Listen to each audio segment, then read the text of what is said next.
lebih lebih fokus, lebih detail, lebih bisa dipertanggungjawabkan secara akademik, kemudian, juga bisa dikaji secara riset, karena kan kita juga butuh ya, kita butuh jawaban-jawaban untuk masyarakat gitu. Misalnya, ada fenomena apa gitu ya, itu kan pemangku kebijakan nggak bisa secara bebas menentukan kebijakan tanpa ada sebuah riset yang mempelajari tentang fenomena tersebut. Nah, siapa yang belajar itu? Siapa yang meriset itu? Ya itu adalah seorang akademisi. Akademisi itu butuh dilatih, jadi nggak bisa tiba-tiba menulis skripsi kemudian jadi akademisi, nggak bisa. Biasanya akademisi harus melalui proses-proses S1, S2, bahkan S3 gitu ya. Nah, ini adalah untuk menjawab problem-problem sosial, masyarakat, teknologi, segala macamnya, misal penemu penemu mobil baterai, itu kan butuh riset ya kan. Riset butuh dilakukan secara secara bertanggung jawab dan akademik. Nah, ini kemudian juga melahirkan karya-karya produksi-produksi massal gitu. Jadi sebenarnya itu adalah sebuah pengetahuan, pengetahuan yang harus terus dikaji dan juga dikembangkan sebagaimana manusia itu juga berkembang.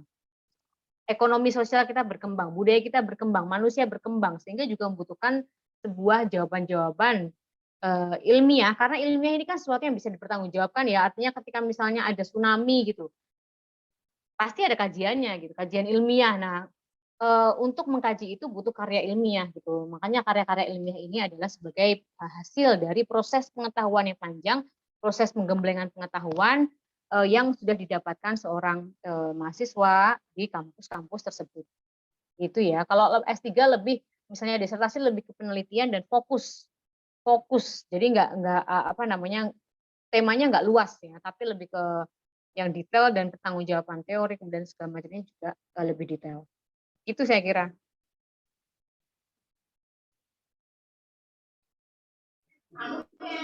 Baik, terima kasih Kak. Dari Kak Anif, apakah sudah puas dengan penjelasan dari Kak Maria Fauzi? Ya Kak, sudah. Terima kasih. Ya, sama-sama. Nah, kemudian kita ke sesi pertanyaan yang ketiga. Saya akan memilih dari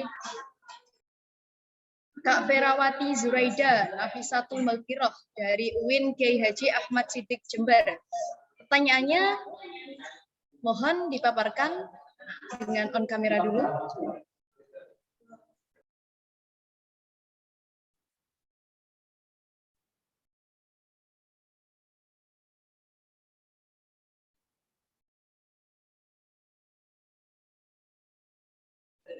Silahkan dari Kak Ferawati Zuraida dari UIN Ahmad Siddiq Jember.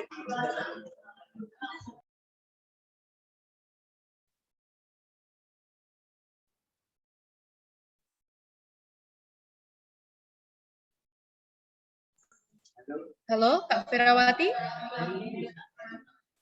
Kalau tidak ada, kita bisa lempar ke pertanyaan lain.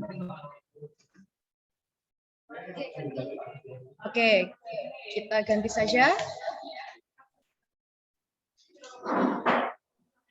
Nah, saya akan memilih dari Adista Devi Iksanada dari UIN 1 Tulungagung. Silahkan on kamera, Kak Adista. Sudah Kak. Silahkan memaparkan pertanyaannya.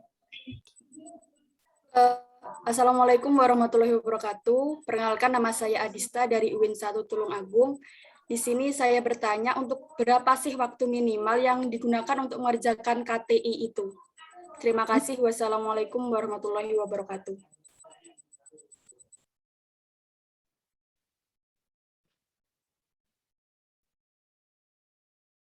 Halo?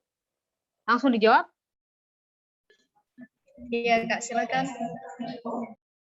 KTI ini kan tergantung penelitiannya ya. Kalau penelitian misalnya studi, tergantung banget. Nggak bisa kita samakan satu sama lain karena kebutuhannya juga beda. Misalnya kalau disertasi itu ya, S3 itu misalnya di Barat. Kebetulan suami saya dulu S3-nya di Jerman. Jadinya saya tahu betul proses bagaimana dia menulis disertasi. Dari awal sudah penelitian, dari awal sudah menulis disertasi, sehingga itu prosesnya untuk menulis KTI bisa dibilang 4 tahun. Dan itu masuk revisi, kemudian di-submit, revisi lagi gitu ya, karena emang namanya penelitian tuh nggak bisa singkat juga gitu ya, tergantung. Penelitian itu lama, dia butuh banyak banyak hal yang perlu karena penelitian tidak hanya kita meneliti, kita kan juga butuh referensi yang lain, kemudian butuh interview dengan narasumber, datanya juga diperolehnya seperti apa gitu, apalagi misalnya datanya kita ada di Indonesia, kemudian orangnya studinya di luar gitu.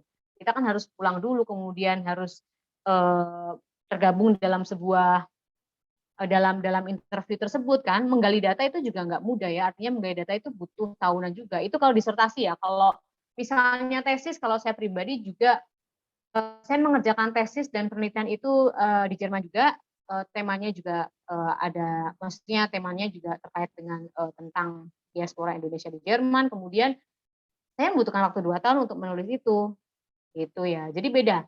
Misalnya skripsi, teman-teman skripsi misalnya, skripsi karena biasanya yang diteliti itu hal-hal yang tidak begitu detail. Kan tadi saya jelaskan ya bahwasanya skripsi, tesis, disertasi itu berbeda jauh, disesuaikan dengan pengalaman pengetahuannya ya, disesuaikan dengan level pengetahuannya. Nah, kalau skripsi ini biasanya minimal paling setahun ya maksimal ya, kan misalnya kalau semester 7 udah nulis gitu kan. Nah, baru kalian, apalagi misalnya yang diteliti adalah sebuah daftar buku-buku ya, maksudnya penelitian-penelitian, bukan penelitian di lapangan gitu, tapi lebih ke penelitian buku gitu. Nah, ini lebih cepat lagi, tapi ya tidak bisa disamakan juga karena masing-masing kebutuhannya berbeda-beda. Tergantung tema yang dikaji sulit atau enggak, tergantung seorang penelitinya itu juga bagaimana dia cepat untuk mengambil data, menganalisis, kemudian menyesuaikannya dengan teori, metode dan sebagainya macamnya. Itu panjang saya kira. Gitu sih, tergantung. Jadi tergantung, tidak bisa kita hanya mengatakan 1 bulan, nggak bisa. Biasanya lebih, nggak mungkin 1 bulan. Berbulan-bulan, bahkan tahunan. Itu ya, semoga paham. Oke, terima kasih Kak. Dari Kak Adista, sudah puaskah dengan pemaparan dari Kak Maria Fauzi? Ya, alhamdulillah sudah puas, Kak. Terima kasih. Alhamdulillah, sama-sama. Oke, kita akan sesi ke pertanyaan keempat. Nah, ini ada pertanyaan yang sedikit ya, relate banget biasanya dirasakan oleh penulis-penulis. Dari Kak Diana Dwi Anjani, UIN 1, mohon on cam dan mengajukan pertanyaannya. Ya, terima kasih. Kenalkan, nama saya Diana Dwi Anjani dari UIN 1 Tulungagung. Izin bertanya, Kak, bagaimana apakah kondisi mood seseorang itu akan mempengaruhi kelancaran mereka dalam menulis, dan bagaimana sih cara menjaga mood agar tetap semangat untuk menulis? Terima kasih, Kak. Ya, langsung dijawab Kak ini? Ya, silakan Kak Maria Fauzi. Iya, yes banget ya, yes banget. Mood seseorang itu sangat mempengaruhi bagaimana produktivitas seorang untuk menulis. Saya sendiri kadang bisa loh sebulan itu nggak mood menulis, jadi blank nggak tahu kemana, maksudnya apa sih, nggak jelas gitu, pokoknya nggak bisa menulis aja gitu. Dan itu nggak apa-apa, nikmati aja karena kita bukan mesin, kita bukan bukan dilahirkan untuk menjadi mesin produktivitas atau segala macamnya, tapi sebagai penulis kita tidak boleh mengikuti mood. Ya, jadi kita yang bisa, kita yang kemudian bisa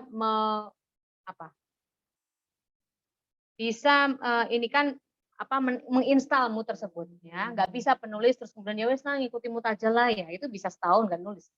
Ya kan, namanya menulis itu kadang-kadang harus dipaksa dan kita harus terbiasa dengan itu. Saya biasanya kalau lagi moodnya lagi jelek banget menulis, saya akan off, laptop saya tutup, saya tidak akan megang laptop selama misalnya 2 hari, 3 hari gitu. Kemudian saya baca, saya pergi, saya jalan-jalan ke sawah atau apa, saya melakukan hal-hal yang menarik, saya bersih-bersih rumah atau apa, gitu ya.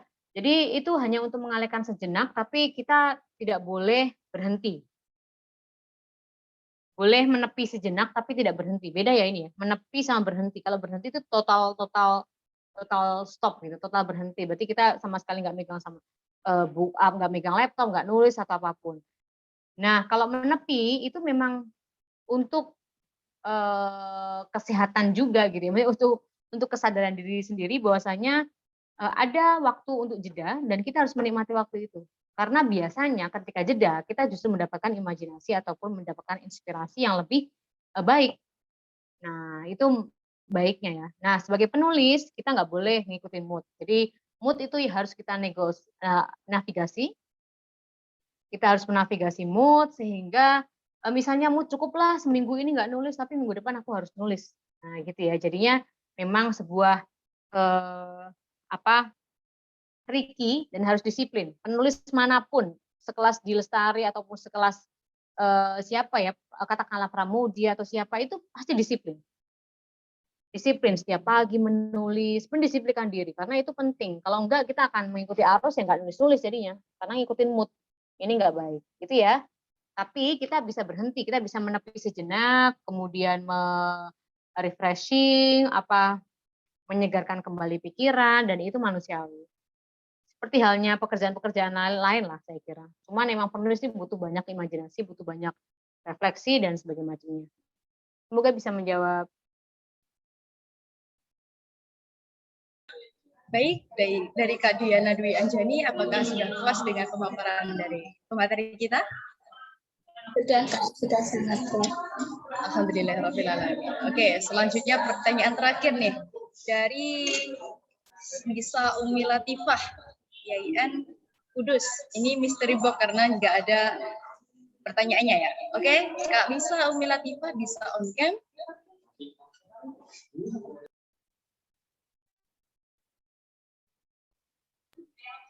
Halo Kak Lisa Umi Latifah. Ya, halo Kak. Ya. Silakan untuk mengajukan pertanyaan. Terima kasih. Perkenalkan, saya Lisa Umi Latifah dari IAIN Kudus. Untuk menulis sebuah karya ilmiah, kita pastikan memerlukan sebuah referensi ya Kak. Nah, bagaimana cara untuk mendapatkan referensi yang tepat sesuai dengan judul karya ilmiah yang akan kita bahas? Terima kasih. Baik, silakan Kak Maria Ova. Ya, begini ya, cara menemukan referensi adalah ketika Anda sudah banyak melibatkan diri dalam membaca kajian atau karya ilmiah. Nah, jadi ketika Anda nggak baca, you will not find. Anda tidak akan bisa menemukan referensi terkait dengan tema karya tulis Anda. Jadi pertama kali dilakukan apa? Membaca. Misal, saya akan meneliti tentang perilaku anak-anak di masa pandemi. Ya, cari buku-buku karya ilmiah, buka jurnal apa saja. Jurnal bisa jurnal kampus, bisa jurnal yang bereputasi tinggi, bisa jurnal yang apa saja ya. Nah, ketika Anda sudah menemukan jurnal-jurnal tersebut, Anda tinggal mencari buku-buku ataupun jurnal yang mengangkat tema-tema yang sama. Biasanya ada loh. Banyak sekali semua tema sekarang sebenarnya sudah ada di jurnal. Sudah pernah ada yang nulis gitu.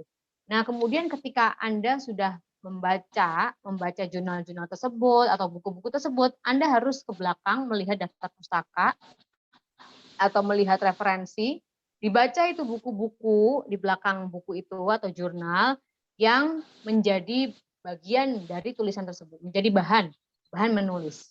Disitulah Anda akan menemukan banyak sekali referensi yang otoritatif yang dipakai oleh penulis-penulis kita sebelumnya, penulis-penulis tentang tema tersebut sebelumnya, baik itu peneliti, pengkaji atau apapun. Mereka selalu memakai referensi-referensi yang otoritatif dan bertanggung jawab. Jadi di situ ya, pertama kali bukan bagaimana membaca. Mau nulis harus membaca, mau nulis karya ilmiah, mau nulis populer, mau nulis fiksi, mau nulis cerpen, mau nulis puisi, apa yang pertama kali dilakukan? Membaca. Jadi jangan bermimpi untuk menjadi penulis without reading. Karena ini impossible, nonsense. Karena ini nonsense sekali, nggak bisa seseorang menulis tanpa membaca, itu nonsense. Sehingga yang harus dilakukan adalah membaca dulu terkait dengan tema, dibuka di halaman belakang, apa referensi-referensi yang dipakai, itu kemudian dirujuk. Itu ya. Semoga paham. Halo? Oke, dari Kak Isa Umi, sudah jelas ya pemaparan dari pemateri kita? Ya, jelas Kak. Terima kasih. Oke, nah sebelumnya, sebelum di akhir acara, saya mohon semuanya untuk on cam, ada sesi dokumentasi. Silakan on cam semua.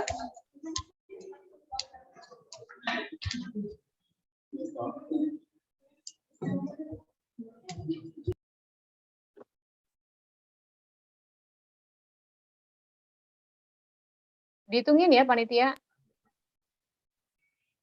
Baik, Kak. Semuanya sudah on cam? Oke, slide pertama. Saya hitung. 1, 2, 3. Oke, selanjutnya slide yang kedua.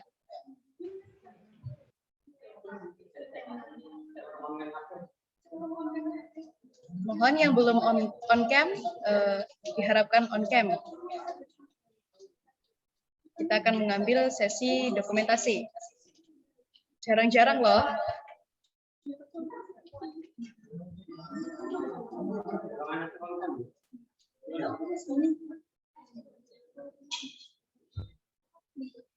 Saya hitung. 1, 2, 3. Oke, slide selanjutnya.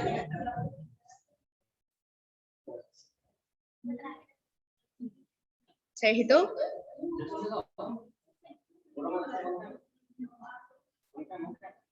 Ayo, yang belum on cam, silahkan on cam.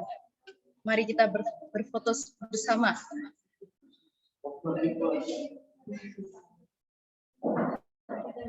Oke, saya hitung. 1, 2, 3.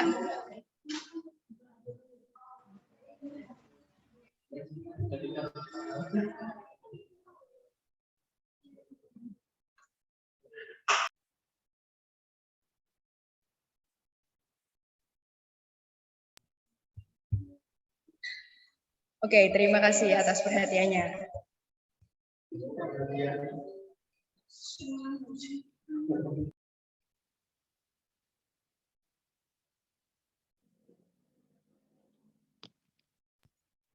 Nah, baik, selanjutnya dari pemaparan Kak Maria Fauzi dapat kita simpulkan bahwasanya menulis di era digital itu harus bisa mengenali karakter publik digital. Karena sangat penting sekali seorang penulis itu harus fleksibel melihat bagaimana situasi, kondisi pada zaman itu sendiri. Oke? Selanjutnya, ketika kita mengikuti sesuatu harus ada hasil akhirnya, bukan? Nah, dari kami, dari panitia, ada penugasan agar mendapat sertifikat dalam BKTIN ini. Nah, untuk teman-teman dengan karya terbaik akan mendapatkan special gift dari kami. Kami akan memilih beberapa hasil karya terbaik.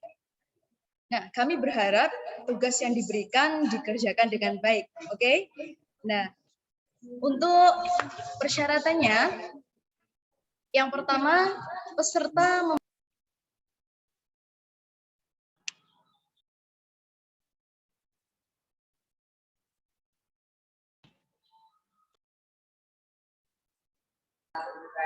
Mohon maaf Kak, ke-mute tidak terdengar.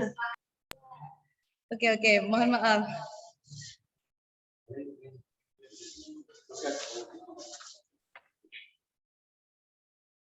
Nah, dari pemaparan dari Kak Maria Fauzi, dapat kita simpulkan bahwasanya menulis di era digital itu harus mengenali karakter publik digital. Karena apa? Mengetahui kondisi situasi sekarang itu juga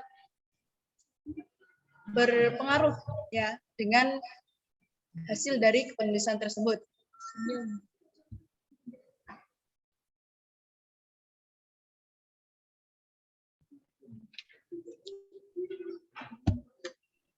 Oke, ketika kita mengikuti sesuatu harus ada hasil akhirnya, bukan? Nah, dari kami ada penugasan agar mendapat sertifikat WKTIN ini. Nah, untuk teman-teman dengan karya terbaik akan mendapatkan special gift dari kami. Kami akan memilih beberapa hasil karya terbaik. Nah, bagi yang mendapatkan reward dengan hasil karya terbaik, dari kami panitia akan mengupload di website kami. Nah, ketentuan kepenulisan artikel kali ini yaitu peserta membuat artikel dengan tema pendidikan di masa pandemi dengan ketentuan yang pertama berkesinambungan antara tema dan isi, yang kedua menggunakan kertas A4 dengan maksimal penulisan 2 lembar, yang ketiga penugasan dikumpulkan melalui Google Form yang disediakan panitia. Dan yang terakhir, deadline pengumpulan tugas pada tanggal 4 Oktober 2021 jam 3 waktu Indonesia Barat. Baik, sebelum acara kita tutup, mungkin ada pesan untuk teman-teman dari Kakak Maria Fauzi, sekaligus saying goodbye untuk mengakhiri acara WKTIN ini. Ya, terima kasih. Saya harap teman-teman semuanya yang masih muda merupakan harapan bangsa ya untuk kedepannya, dan itu juga insya Allah bisa diraih oleh dari teman-teman semuanya untuk selalu selalu memberikan ide-ide yang terbaik, gagasan yang terbaik untuk diri sendiri, untuk keluarga, dan untuk bangsa khususnya. Jangan berhenti menulis, karena menulis itu adalah sebuah perjalanan panjang dan butuh dilatih dari saat ini juga. Terima kasih, gitu aja. Semoga bermanfaat sesi seminar pada hari ini. Terima kasih.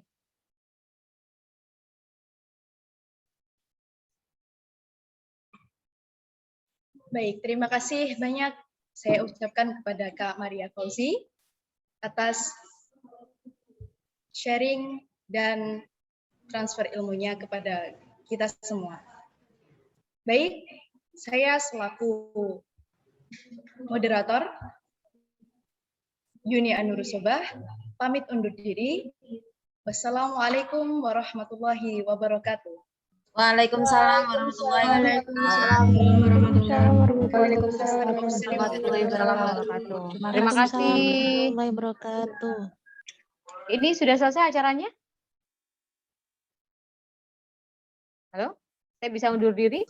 Iya Kak, silakan. Terima kasih banyak Kak. Terima kasih sama-sama, semoga bermanfaat. Assalamualaikum. Terima kasih Kak Maria. Salam, amin. Terima kasih. Waalaikumsalam warahmatullahi wabarakatuh.